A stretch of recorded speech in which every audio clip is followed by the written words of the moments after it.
Okay, so today we're diving into a world where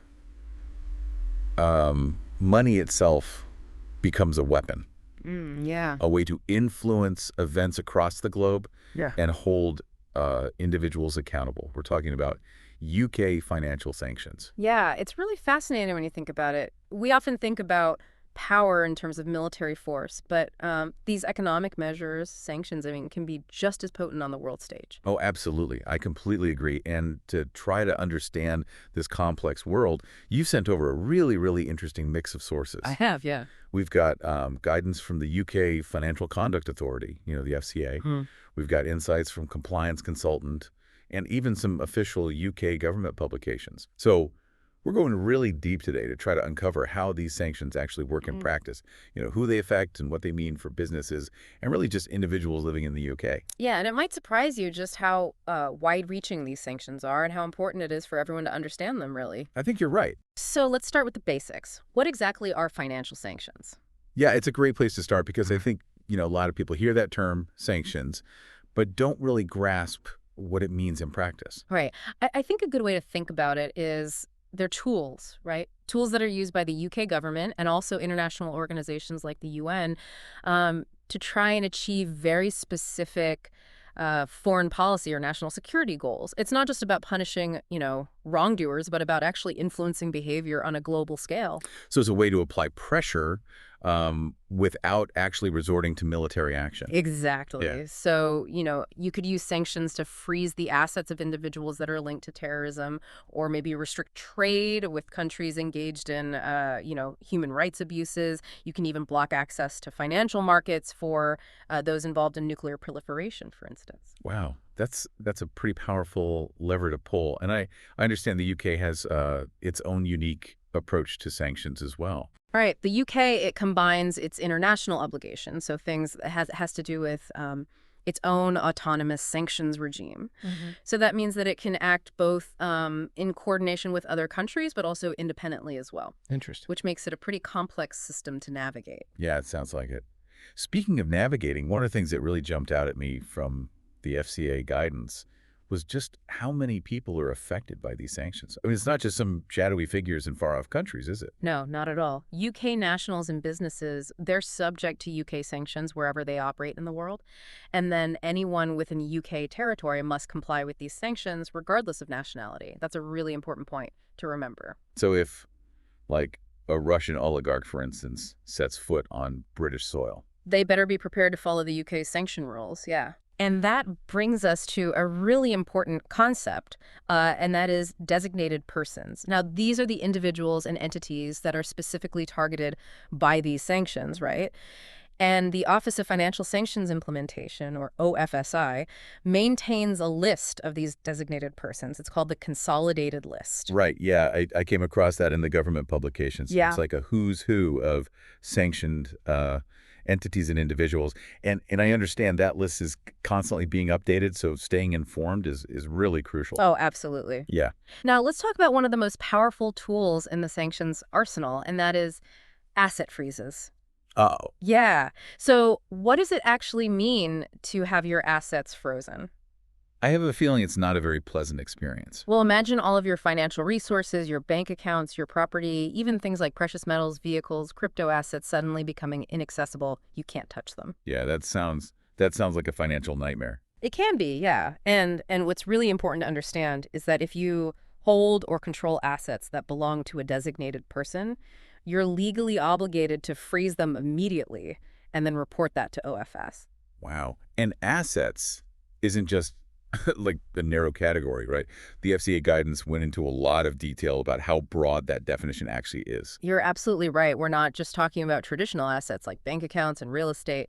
The definition also includes things like precious metals, vehicles, and even digital assets like cryptocurrencies. The reach is quite expensive. So even if you're like holding onto a vintage car collection for a long-lost relative who happens to be on OFSI's consolidated list, You need to have a chat with OFSI about freezing those assets, yeah. good to know. It gets even more complex when you consider the concept of ownership and control, which the government guidance really emphasized. What does that mean in the context of sanctions? Well, sanctions don't just target those that are directly named on the consolidated list, right? They extend to entities that these individuals or organizations own or control as well.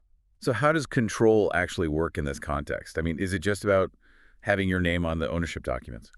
Not necessarily. Control can be direct, like having majority ownership in a company, but it can also be indirect. For instance, imagine a scenario where someone doesn't hold majority shares in a company, but still exerts significant influence over its decisions and operations. Right. That would be considered indirect control, and it's something businesses need to be very aware of. That's a really important distinction to make. It sounds like it could be quite difficult to unravel these webs of ownership and control, especially in today's, complex business world. It can be, yeah. That's why thorough due diligence is so vital. Businesses need to be absolutely certain that they're not unknowingly dealing with sanctioned entities through these complex ownership structures. It's like financial detective work in a way. In a way, yeah. And it really highlights just how crucial compliance is in this area. Compliance, that's a Yeah. word we hear all the time in the financial world. But what does it actually mean when it comes to sanctions? It means having robust systems and controls in place to ensure that you're not breaching sanctions. Right. So that would include things like screening customers and transactions against those constantly updated sanctions lists, having very clear escalation procedures in place, and making sure that you're reporting any potential breaches to OFSI. So it sounds like it's not enough to just have these systems in place. You need to make sure that they're actually working effectively in practice as well. Exactly. And the FCA guidance, it provides some excellent examples of both good and bad practices in this area. Interesting. For example, they highlight the importance of using sophisticated screening systems that can identify potential matches even with slight variations in spelling or the order of names, right? Okay. So these fuzzy matching capabilities are really crucial for catching those who are trying to evade sanctions. So it's like having this super-powered search engine that can see through all the tricks. Precisely. But technology, it's only part of the solution. Right. The FCA guidance also stresses the importance of having clear procedures in place for investigating and reporting potential breaches to OFSI. And in some cases, even reporting to the FCA itself might be necessary. Okay, so there are a lot of moving parts here. But what about the consequences of non-compliance? Like what happens if a business or individual, slips up? Well, we're not talking about a slap on the wrist here. Breaching sanctions, that's a serious criminal offense in the UK. Wow, I didn't realize it was that serious. I thought it was just about, fines and that sort of thing. Fines are definitely part of the equation. OFSI has the power to impose hefty fines up to £1 million or 50% of the value of the breach, whichever is greater. But in serious cases, individuals can also face imprisonment. The UK takes sanctions violations very, very seriously. So ignorance is definitely not bliss when it comes to UK financial sanctions. Not at all. And that's exactly why we're doing this deep dive, right? To help you understand the complexities of this landscape and avoid any potential pitfalls. Speaking of understanding, one thing that caught my attention in the government guidance was the possibility of challenging designations. Can you tell us a little bit more about that? Absolutely. If someone finds themselves on that consolidated list, they do have the right to request a review of their designation. Oh. And this involves submitting a request to the Foreign Commonwealth and Development Office, or FCDO, who will then review the case and make a decision. So it's not like a life sentence on that list. There's a process for appealing. Yes, there is. But it's a rigorous process, and you need to have very strong grounds for challenging the designation. But it's important to know that the option does exist. It's just not an easy path. That makes sense. We've covered a lot of ground here, but it feels like we've only just scratched the surface of this very complex topic. You're right. There's much more to explore in these sources. We've got some fascinating case studies and deeper dives into specific sanctions regimes, and we're going to delve into those in our next segment to provide you with even more insights into the practical implications of UK financial sanctions. That sounds great. I'm looking forward to it. Welcome back to our deep dive into UK financial sanctions. I have to say my head is already spinning with all this information. Yeah, it's definitely a lot to take in, but that's why we're here, right? To try to make sense of it all. Exactly. And I think one of the best ways to really grasp the implications of these sanctions is to look at some real-world examples. And the SCA publications included some fascinating case studies that really brought the issue home for me. Case studies, they're incredibly helpful, I think, for understanding how these sanctions actually play out in practice. Yeah. One that stands out is the case of Royal Bank of Scotland, or RBS. Okay. They were fined £5.6 million back in 2010 for failing to prevent breaches of financial sanctions. That's a hefty fine. Yeah. What exactly did RBS do wrong? Well, the FCA found that RBS hadn't implemented adequate systems and controls to screen its customers and their payments against those sanctions lists, Mhm. which meant they were at risk of facilitating transactions with sanctioned individuals and organizations.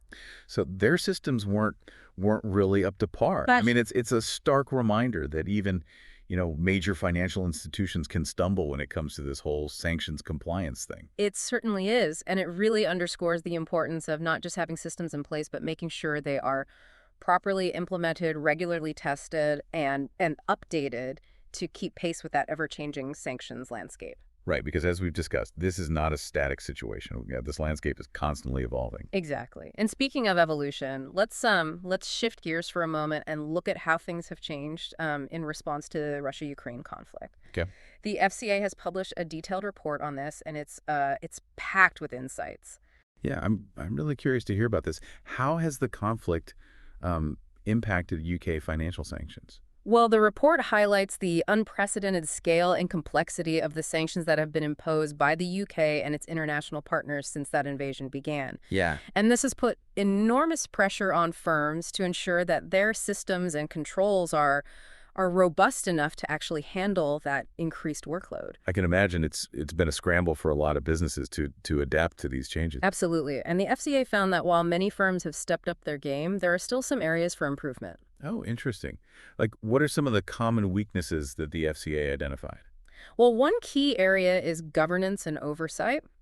Some firms, especially multinational ones, were found to be overly reliant on global sanctions policies that weren't fully aligned with the specific requirements of the UK regime. Oh, okay. So like a one-size-fits-all approach doesn't really cut it in this arena. Not at all.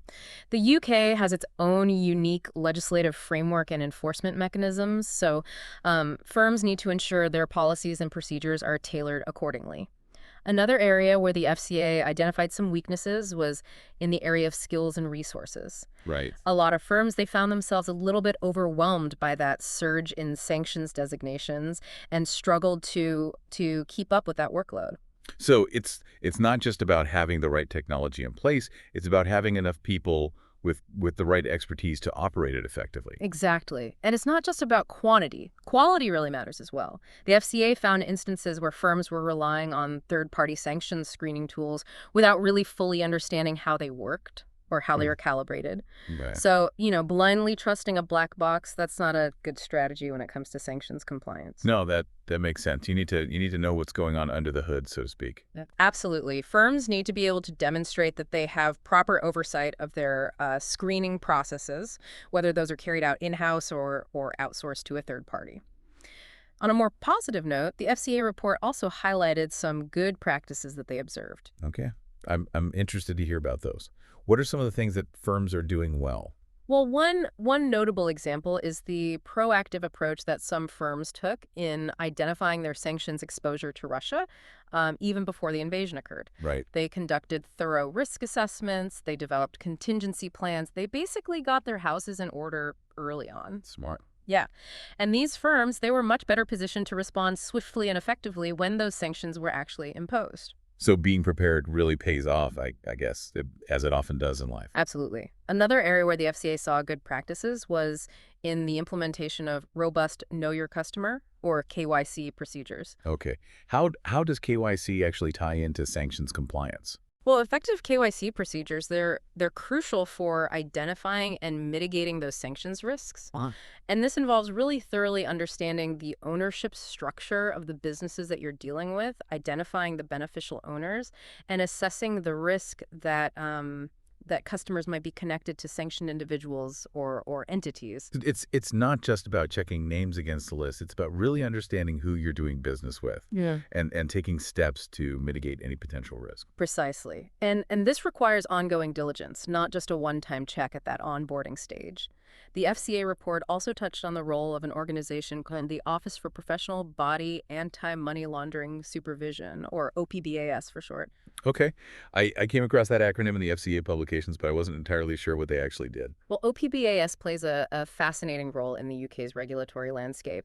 It's housed within the FCA, but its role is to oversee the anti-money laundering and sanctions compliance efforts of professional body supervisors in sectors like law and accountancy, for example. So it's like a watchdog for the watchdogs, making sure everyone is doing their part to prevent financial crime. That's a great way to put it. OPBAS works to ensure that these professional bodies are effectively supervising their members when it comes to things like sanctions compliance. Okay, so it's another layer of oversight in this already multi-layered system. Exactly. It's a recognition that sanctions risks can arise in all sorts of industries, not just the financial sector. Which is why this whole deep dive is so important, right? I mean, we're aiming to help everyone understand these risks regardless of their field. Precisely. Whether you're a banker, a lawyer, an accountant, or simply an individual who's concerned about global events, understanding UK financial sanctions is becoming increasingly important. But it's not just about guidance and best practices. There are actual laws on the books that underpin the UK's sanctions regime. Right. We've talked about the what and the who, but now I'm kind of curious about the how. What are the key pieces of legislation that actually govern this whole complex area? Well, the UK's sanctions regime, it draws from several key pieces of legislation. One of the most significant is the Sanctions and Anti-Money Laundering Act of 2018, or SAMLA for short. Ah, SAMLA. I've seen that acronym popping up everywhere in those government documents. What's its role in all of this? Well, SAMLA is really a cornerstone of the UK's post-Brexit sanctions framework. Okay. It gives the government very broad powers to impose sanctions in a variety of areas, including those all-important financial sanctions. It's a very comprehensive piece of legislation that sets out the legal basis for much of what we've been discussing so far. So SAMLA is like the foundation, and then there are other laws that address specific types of threats or situations. You got it. For instance, there's the Counter-Terrorism Act of 2008, which focuses specifically on sanctions related to terrorism financing. And then there's the Anti-Terrorism Crime and Security Act of 2001, or ATCSA. This act was passed in the wake of 9/11, and it grants the UK government significant powers to impose sanctions, including asset freezes in response to threats to national security. It sounds like a very comprehensive framework. Yeah. And I understand that the UK's legal landscape is constantly evolving as well, right? Absolutely. New laws are passed, existing ones are amended, and the government regularly updates its guidance to keep pace with that ever-changing global landscape. Speaking of guidance, one thing that really stood out to me in those government publications was the level of detail they provided on things like reporting requirements. They didn't just say, report it.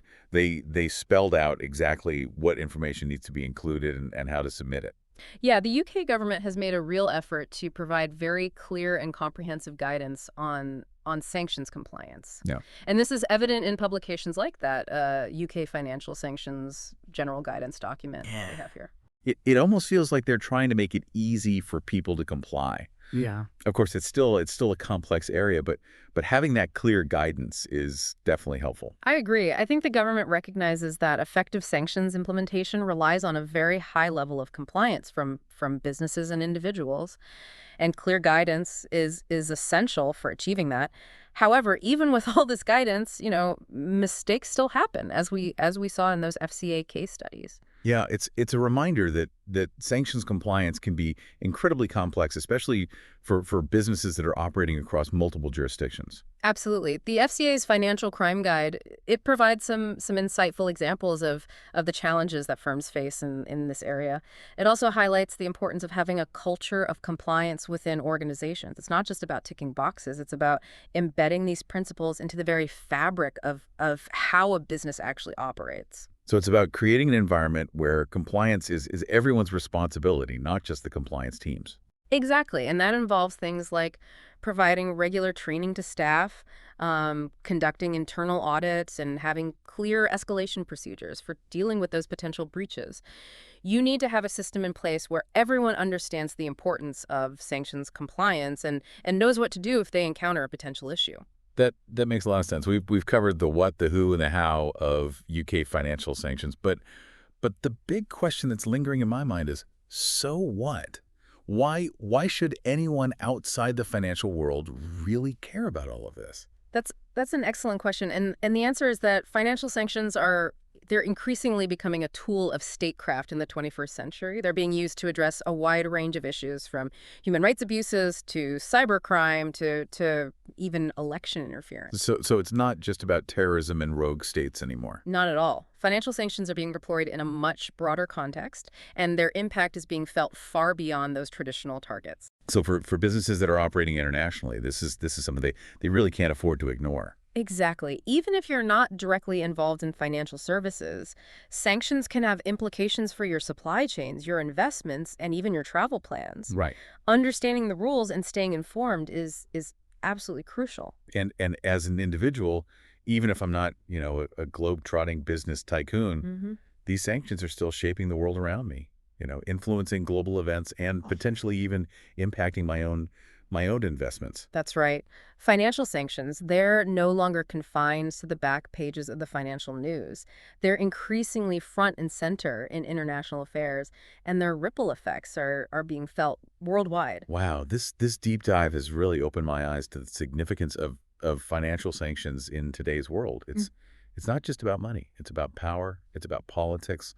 It's about global security. Indeed, and as we've seen, it's a complex landscape that requires very careful navigation, but armed with the knowledge that we've gained from these sources, I think we're much better equipped to understand the implications of these sanctions, Yeah. both for ourselves and for the world around us. Absolutely. And as we continue to explore these topics, I think it's important to think critically about the ethical implications of financial sanctions as well. While they are intended to achieve, these positive goals, they can also have unintended consequences for individuals and businesses that are caught in the crossfire. It's a complex issue with no easy answers. You've hit the nail on the head. How do we balance the need for global security with individual rights? It's a question worth pondering as we navigate this evolving landscape. A thought-provoking question to end our deep dive. Thanks for joining us. So we've talked a lot about the guidance and best practices surrounding UK financial sanctions, but I'm curious about the actual laws, the legislation that gives those sanctions real teeth. Right, yeah. The UK sanctions regime, it's not just built on good intentions. There's a whole legal framework behind it. So which laws are we talking about here? What are the key pieces of legislation? Well, one of the most important is the Sanctions and Anti-Money Laundering Act of 2018. SAMLAI. I keep seeing that acronym everywhere. Right, SAMLAI, yeah. So what does it actually do? Basically, it's a cornerstone of the UK's sanctions framework, especially after Brexit. It gives the government really broad powers to impose sanctions, including these financial sanctions, all to achieve various foreign policy and national security objectives. Okay, so it's like the overarching framework that sets the stage for everything else. Yeah, that's a good way to put it. And then you have more specific laws that target particular areas, like, for instance, the Counter-Terrorism Act of 2008. That one focuses specifically on sanctions related to terrorism financing. Right, because that's a whole other dimension of this whole issue. Exactly. And then there's the Anti-Terrorism Crime and Security Act of 2001, or ATCSA. ATCSA, okay. Yeah. That one was passed after 9/11, and it gives the government, pretty significant powers to impose sanctions, like asset freezes, all in response to national security threats. So it sounds like we've got SAMLAI setting the stage, and then these other acts provide specific tools to deal with different types of threats. Yeah, you've got it. And of course, this legal landscape is constantly evolving. New laws get passed, old ones get updated, and the government is always putting out new guidance to keep up with the changes happening globally. Speaking of guidance, I was really impressed by how detailed those government publications were, especially when it came to things like reporting requirements for potential breaches. Oh, absolutely. Yeah. They didn't just say, hey, report it. They really spelled out what information needs to be included, how to submit it, the whole 9 yards. Yeah, and the UK financial sanctions general guidance document, that was particularly helpful. Right. It almost feels like they're trying to make it, as easy as possible to comply, which is great. Yeah, exactly. Because, I mean, it's a complex area, but at least there's that clear guidance to help navigate it. I agree. I think the government recognizes that if they want those sanctions to actually be effective, everyone needs to be on board, businesses, individuals, everyone. And providing that clear guidance is a key part of that. But even with all the guidance in the world, as we saw from those FCA case studies, mistakes still happen. Yeah, that's true. It's a good reminder that sanctions compliance, it can be really tricky, especially for businesses operating in lots of different countries. Absolutely.